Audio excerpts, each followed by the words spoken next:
స్మృతులే బతుకై గడిపా ప్రతి పూట నిన్నగా సుడిలో పడవై తిరిగా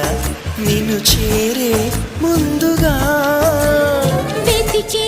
గుండెలో గిలిలో వెలిగా చైత్ర పాఠ్యమిలా మెరిసే కంటి పాపలలో వెలిసా నిత్య పౌర్ణమిలా